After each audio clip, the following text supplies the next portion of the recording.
We've traveled across the world to open water swim with the largest living non-mammalian vertebrate on the planet.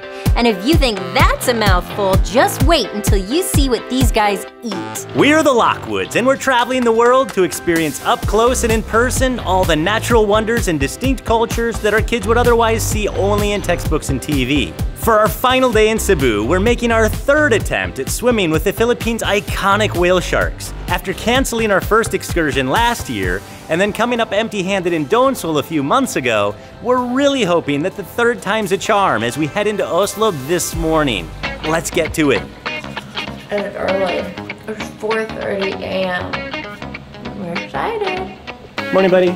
It's funny how time zones work because right now it is 4:30 and it's pitch dark, but I feel like in Bali it was already getting light by 4:30, so you know, within that time zone, it just depends on how far east or west you are. This is not a terribly early morning for us, but it just feels like it because it's dark and because we're kind of rushed to get to our ride out to the adventure today. Getting everything packed up here. So much stuff for an adventure like this. Gonna pack the water bag stuff and the normal stuff. I really should have done this last night, but that's not my style. Sunglasses, rookies. Kiddos ready?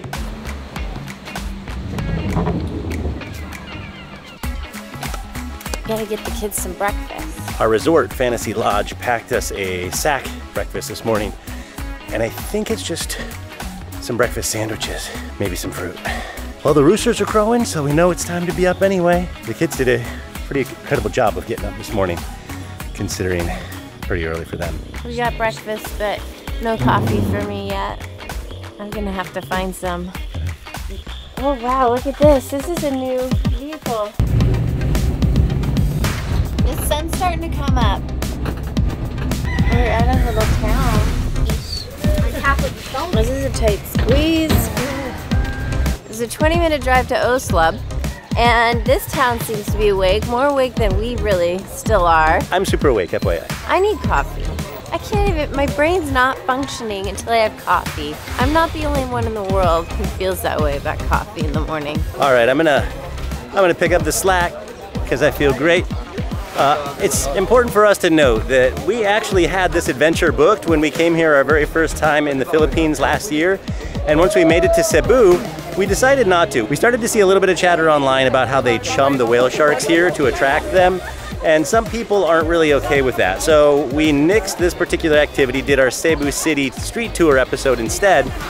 Then we scheduled another adventure along these lines in Donsol, Philippines, because we heard they didn't chum the sharks at all. And what happened there was we came up completely empty-handed. By the time we were on the boat, in the rain, they told us that it had actually been more than a month since anyone had even seen a whale shark out there. So I guess that's the difference between chumming and not chumming, is you're almost guaranteed to see whale sharks and swim with them, or you're almost guaranteed to not see them at all. But since then, our really good friends over at Mom Duty channel went on the adventure here in Oslo and said that it was actually fantastic. And do they throw a little bit of chum in the water? Yes, they do. I really think that the impact to the ecosystem is absolutely minimal. And at the same time, it gives our family the ability to enjoy these majestic creatures up close and personal, to learn about them on that level, and then to be able to share that same footage with other people around the world who will never get to have this experience. Woo! That was long-winded and excellent. Excellent way to explain everything. Now I found some coffee. Okay, go get your coffee. I am blown away by the size of this line, even though we got up and got here as early as we did. Now that I have my coffee, I can think a little bit better. But they still do a really good job of protecting the whale sharks. They don't allow you to have any sort of sunblock at all, even if it's eco-friendly sunblock in the water with them. They strictly enforce that you cannot touch them. They can come and touch you if they come too close. So you can tell they really care about these animals, they really care about the ecosystem, and they're doing a really good job of protecting all of it. I just had to sign our names, put our gender, and what country we're from. Cebu. I'll be giving you a short orientation. That was a little safety briefing. Now, Sumilon, where we're staying at Fantasy Lodge, is on the east coast of, or no, sorry, Sumilon is on the west coast of Cebu, and Oslob is on the east coast of Cebu. So last night we had a gorgeous sunset, and this morning we're getting a really beautiful sunrise. Did you know that whale sharks can grow up to 18 meters long and can weigh up to 24 tons? 34 tons. 34 tons. And their mouths can be 1 meter wide. These little brainiacs know more about half the places we visit than Aaron and I do, and we credit their world-class private school. Ignite Learning Academy is an online-only academy that works around our time zones and our schedule instead of the other way around like most schools. And since tuition costs are approachable for most families, it's an unbeatable option no matter where in the world you live. It's perfect for families that need to work around sports, distance from schools, traveling, or special needs. Getting my new laptop set up here, because our first day of school is right around the corner. If the idea of putting your kids through a top private school without having to sell a kidney to fund it sounds like a dream come true, head on over to followabc.com/school to get more information and request an introduction with a school administrator. And think about what this does for this community. I mean, the municipality of Oslo, if you could make just $10 off of every single person here, that's a massive amount of money. Millions of dollars a year that's being pumped into the local economy. How much did we pay for this, baby? I have no idea. I think off the top of my head, maybe around up to $300 for the 4 of us. It includes the transportation. Oh, and this also includes an activity we're doing after the whale sharks. And the transportation and breakfast. Crowds to me are a little bit overwhelming, but I think what's gonna happen is we're gonna get in a boat and then we're gonna push off and you're gonna start to be removed from those crowds. And once you're underwater swimming with the sharks, I think all of that just kind of floats away and you're just going to enjoy the peacefulness of the experience. That's what I think. So far we've been waiting here for about a half an hour, waiting for our number to be called. And I don't know how far back in the line we are. What was the last number they called? I think it might be in the 60s or 70s. Oh, so we might be getting close because right now I hear them calling in the 60s and we're number 72. But so far, you know, getting here as early as we did, it was barely getting light out. We have been in lines for about an hour so far. So I think you got to get here early. I don't know what it's like if you show up here at noon. Maybe the whales are gone by then too. Because they're full. They're eating their breakfast now. We gotta get them when they're still hungry. Good point. Area for boarding. 72, that's us. Oh, for boarding they said, so we're close, we're going. I don't know, I just saw everybody else getting undressed. I thought that's what I was supposed to do. So I got undressed. Koti? Thank you. Want to put it on? Yeah, now we're talking. Time to get serious.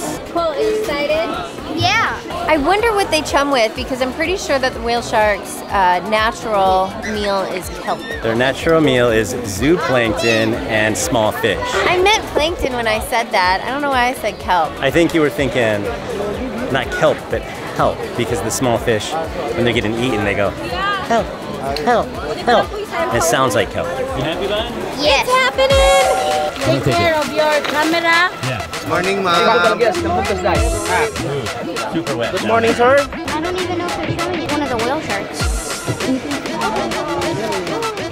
It's like shooting fish in a barrel, except we're not going to do that. But what a difference between this and Donsol. That experience was something completely different. I think in a good way. I actually really, really like the Donsol way of doing it, but the offset is that you aren't guaranteed. You're definitely guaranteed here. Like they're right in front of us. Ah! It's our time, we're getting in. Just putting on our masks. And then we go. Looks like third time's definitely the charm. There we go. Okay, guys. How do I look? Colt's already in. Oh, the water's perfect. The vests are mandatory in the boat, but then once you're out here, you can take it off. Oh, the water's so nice.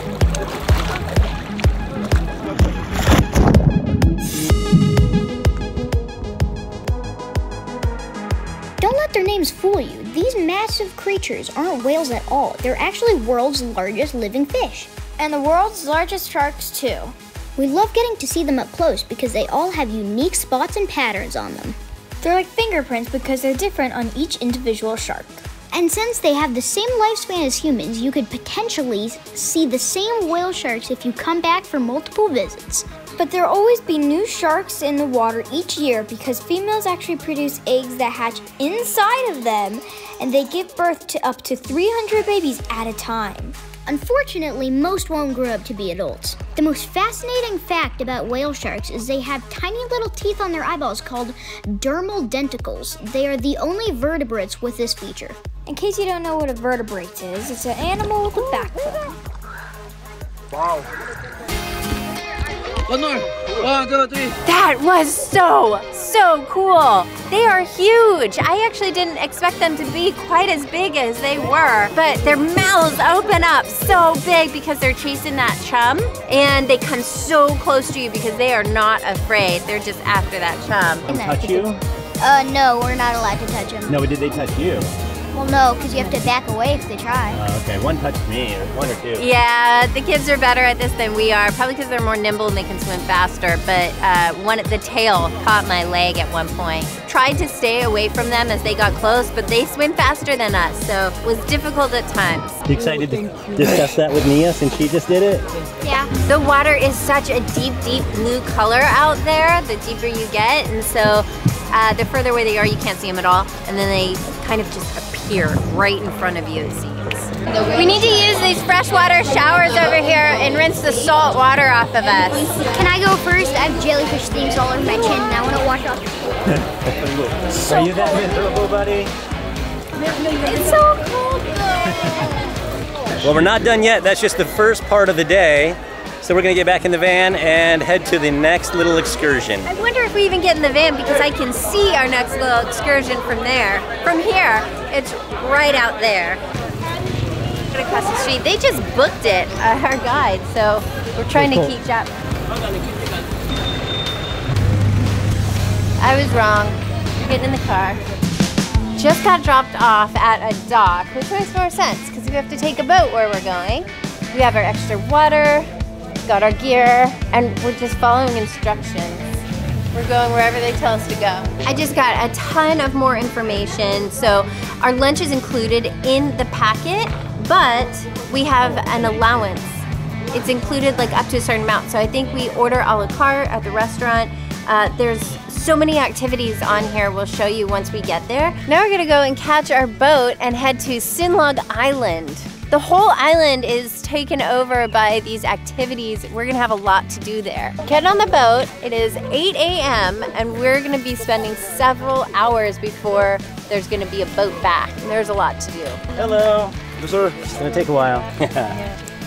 Enjoy. Thank you. It should have taken a while because he should have inspected my other backpack, but I don't think he even noticed that one on my back. I wasn't gonna point it out. I know I don't have any contraband.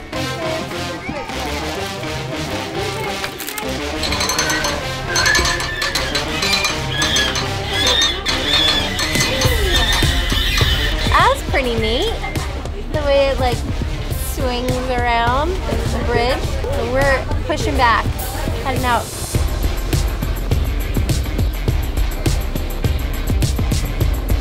We're just sitting here right now. There's another boat just like ours that's already at the dock, so I have a feeling we have to wait for that one to leave so that we can take the spot.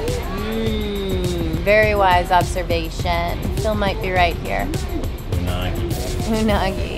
He's usually right. It looks like they're backing out, so our turn to slip in.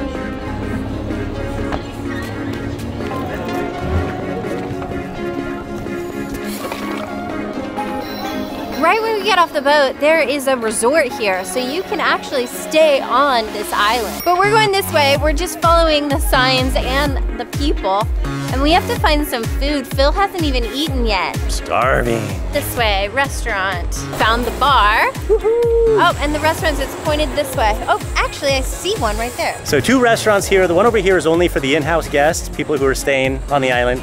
And then the bar is open to everybody. And then Pulo restaurant down here where we're headed is open to day guests like us. That water looks awesome, although the beach is very rocky and sharp from the coral. I see mangoes. Okay, I'm probably gonna need some more coffee and some of those mangoes over there. We got a table for breakfast and Phil's gonna take over from here. Fresh mango juice, like fresh squeezed. That tastes like a mango, just pressed into a glass. It doesn't taste like juice, it just tastes like a mango. That's nuts. We'll see about that. I'm the biggest mango fan there is. Oh my gosh, you couldn't be more right.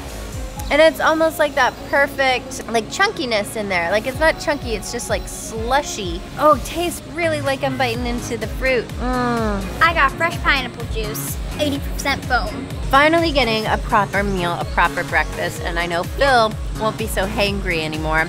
And then we can check out all the activities around here. There is so much to do. I don't even know what we're gonna start with. Yeah, I'm almost done already, actually. Now I have the real deal. I'm only at my happiest when I have a mango. They are so good here.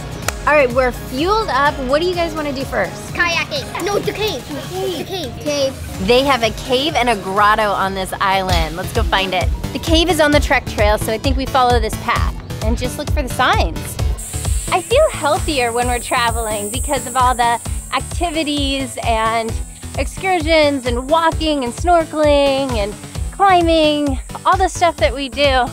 I feel like we're constantly exercising all day long. We are totally failing. We are lost, so we're hitching a ride.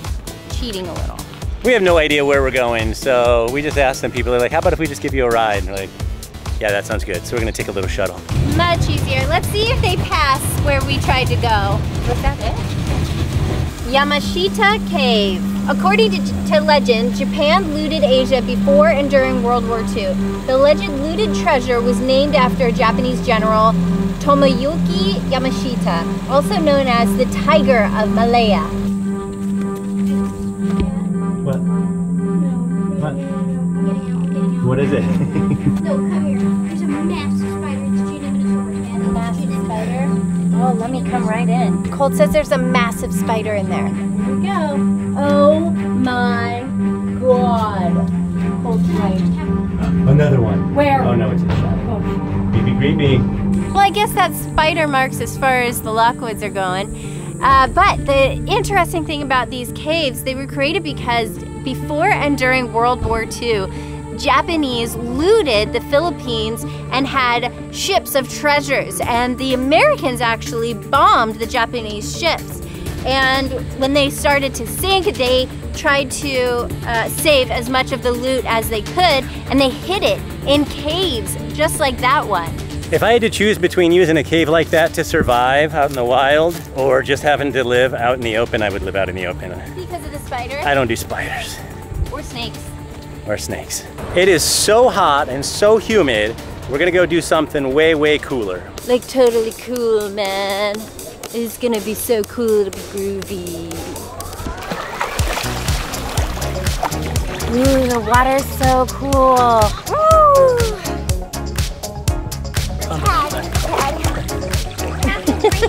Is this way better, guys? Way better than sweating through the jungle? Yes. What's Marco Polo thing? All right, I'm in. Marco! Polo! Marco! Polo! Marco!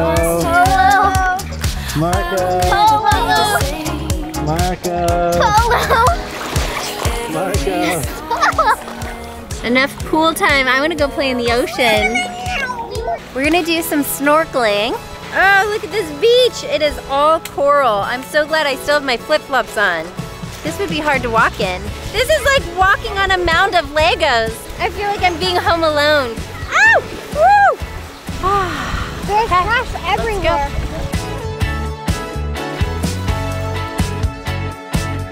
Woo! I was hoping this was gonna be a really good snorkel spot because we found such great snorkeling whenever we've been to the Philippines. But it's just a lot of rocks and a lot of broken coral down there. I'm not seeing a ton of fish. I'm not seeing like a big ecosystem. But it's still fun to play and swim in the ocean. I love watching Brooklyn underwater. She's like a little fish. Let's go get some mango smoothies. Mango smoothie. Oh, it's mango pineapple. Woo! Thank you. I love the festive glass and the festive garnish. That is way more mango taste than pineapple. I love it. Okay. Now that we've done the Donsol experience and the Oslob experience, how do you compare them? What do you think? I think they're very different experiences. Like, Donsol was very cool because we flew all the way there, stayed in a resort right there on the beach. That's where they picked us up in the boat. I feel like it was even maybe the same kind of group that planned everything. It was a private boat, and we were out there, would have been out there for hours if we had stayed for the whole thing. That was much more of a total experience, where this is very efficient. It's in and out, you know? They just push people through there, it gets the job done, you get your half an hour in the water with the whale sharks, and everybody comes away happy. So I don't think they compete, I think they're complementary. You should do both. I think that the Donsol experience would be the better way to go if you did see the whale sharks. What I'm trying to say is, if you go to Donsol and you see the whale sharks there, it is that much more rewarding. So you're right, you can't have the guarantee, but I think it would be more rewarding, and we would have been like totally on our own. There were hardly any other boats out there when we were looking. It was also maybe during a little the off season. And here it is year-round that it's busy and the whale sharks are guaranteed each and every day. So if you want the guarantee, you have to come to Oslob. If you want the adventure and the chase, go to Donsol. Totally agree. Now, let's finish these drinks. We're gonna get back on the boat. We're gonna head back to our resort and kind of call it a day. This has been a fantastic experience for the better part of this day. We're headed to Jakarta tomorrow. So stick with us, follow us along, like, comment, and definitely subscribe to our channel because we want to take you with us on all of our other adventures. We're going to be back in the Philippines this fall, so we'll see you then. Now I'm saying we're going to do some snorkeling. I love how you're balancing yourself with the arm I'm using to hold the camera. Sorry.